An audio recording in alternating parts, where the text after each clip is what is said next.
मध्य प्रदेश के high court जज ने एक फैसला दिया। एनडीपीएस में आरोपी को आजीवन कारावास की सजा सुनाते हुए कि जो ड्रग्स पकड़ा गया है इसे बेच के पैसा शासकीय कोषालय में जमा कराया जाए। मैंने उस जजमेंट के सारे दस्तावेज हासिल किए और अंडरलाइन करके मैं उस न्यायाधीश के पास पहुंचा। मैंने कहा, ये फैसला आपने लिखा है? बोले हाँ। तो मैंने कहा, साहब ये जो एजेंसी है जो ड्रग्स खरीदती है कहाँ पर मौजूद है, हम ये जानना चाहते हैं। बोले आपको क्या लेना देना है? मैंने कहा, हम लोग नशा मुक्ति अभियान चलाते हैं, तो आप तो नशे को प्रमोट कर रहे हैं, क्योंकि अगर कोई एजेंसी खरीदने वाली है तो फिर कोई मतलब ही नहीं हमारा इस आंदोलन को चलाने का। उनको बात समझ में आ गई। उन्होंने कहा, आप मुझसे घर पे आके मिलो। मैंने कहा, आप मुझे जेल में सड़ा दोगे। आपको जो भी कहना है इसी जगह कहिए जो आप सीट पे बैठे हुए हैं। जब तक हम अवेयर नहीं होंगे तब तक न्यायालय पारदर्शी नहीं हो सकते, और न्यायालय जब तक पारदर्शी नहीं होंगे एक स्वस्थ लोकतंत्र आकार ले ही नहीं सकता। क्योंकि देश की अधिकांश जनता बहुत भोली भाली है, वो अपने वोट की शक्ति से परिचित नहीं है।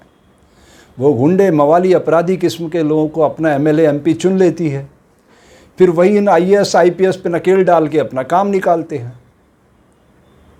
तो ये सारा सिस्टम जो करप्ट है इसको रोकने के लिए न्यायालय है, और न्यायालय में जब ऐसे लोग बैठेंगे तो फिर आप किससे उम्मीद करेंगे?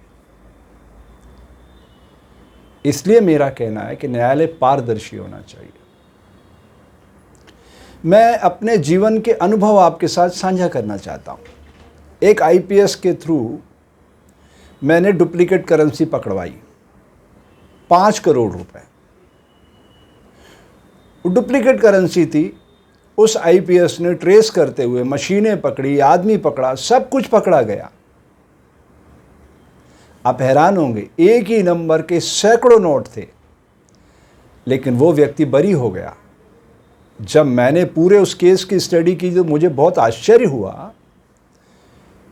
देखिए, भारत में 2 जगह नोट छपते हैं, नासिक में और देवास में। नासिक महाराष्ट्र में पड़ता है, देवास मध्य प्रदेश में पड़ता है। तो इनकी पुष्टि कौन करता है कि भाई नोट नकली हैं असली? इन दोनों एजेंसियों से होती है। उन्होंने पुष्टि कर दी कि ये असली नोट है, तो न्यायालय को छोड़ना पड़ा।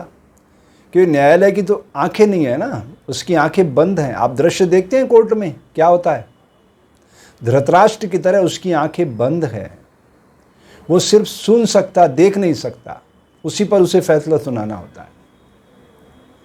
तो हम जो डॉक्यूमेंट प्रस्तुत करते हैं उसके आधार पर पूरी न्याय प्रणाली चलती है, और अगर ये पारदर्शी हो जाए तो जितने इसमें एरर हैं वो सब दूर किए जा सकते हैं। और तब आपको छोटी छोटी घटनाओं में पता चलेगा कि इस देश में कितना अत्याचार है। आम नागरिक को न्याय कहाँ सुलभ है। मैं मेरी संस्था की तरफ से 2010 में एक पीआईएल लगा के खड़ा हूँ। 12 सालों में नोटिस सर्व नहीं हुए। और वो पीआईएल क्या है? पार्कों को बचाने की। सुप्रीम कोर्ट कहता है 1 इंच पार्क की भूमि पर कोई कब्जा नहीं कर सकता। राजस्थान के कोटा शहर में 875 एकड़ अरबों खरबों की भूमि पर भूमाफियाओं का कब्जा है। उससे हटवाने के लिए कि वहाँ पार्क मतलब पेड़ पौधे बने, जीवन को ऑक्सीजन देने के लिए सोर्स है वो, आवासीय कॉलोनी में पेड़ पौधे लगे, इसके लिए पार्कों की भूमि आरक्षित की जाती है। इसलिए थोड़ी कि गुंडे मवाली कब्जा कर लें। तो यही कमोबेश दृश्य पूरे भारत का है। अगर हम भारत को सच्चे लोकतंत्र में तब्दील करना चाहते हैं तो हमें न्याय प्रणाली को पारदर्शी बनाना होगा, तभी उनकी गलतियां दूर होंगी। अरे भाई, वो न्यायाधीश बने हैं, पहले क्या थे? वो वकील थे। उनमें भी वैसे ही काम, क्रोध, मद, मोह, लोभ सब है जो आप में और हम में है।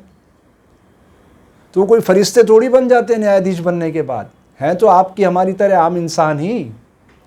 और गलतियां करना मानव स्वभाव है, सुधारना मानवता है, दोहराना पशुता है।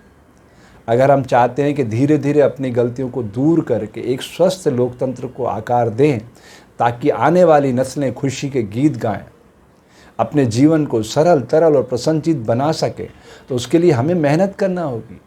हमें जो विरासत में मिला, हमने एक पौधा लगाया, वो पेड़ बना, हमें नहीं पता उस फल का लाभ कौन लेगा, लेकिन किसी न किसी इंसान को ही तो लाभ मिलेगा।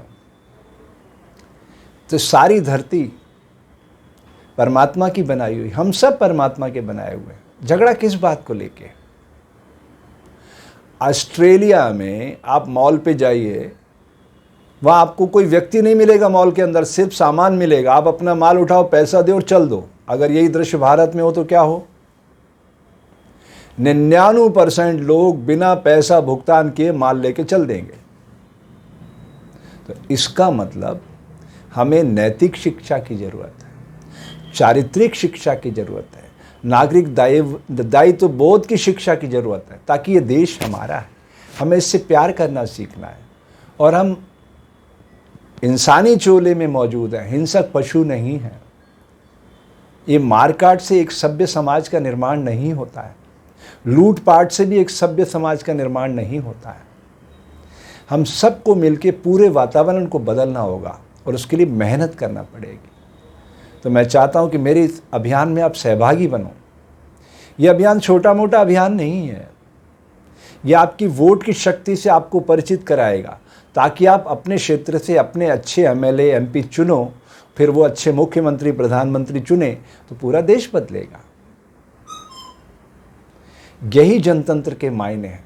सामाजिक समरसता, सामाजिक समानता, ये सारी गैर बराबरी अपने आप समाप्त हो जाएगी। तो इस प्रयोगशाला को अगर हम धरती पे उतार सकें तो भारत सारी दुनिया का नेतृत्व कर सकता है, तब सही मायने में हम विश्व गुरु बन सकेंगे। धन्यवाद। जय हिंद, जय भारत।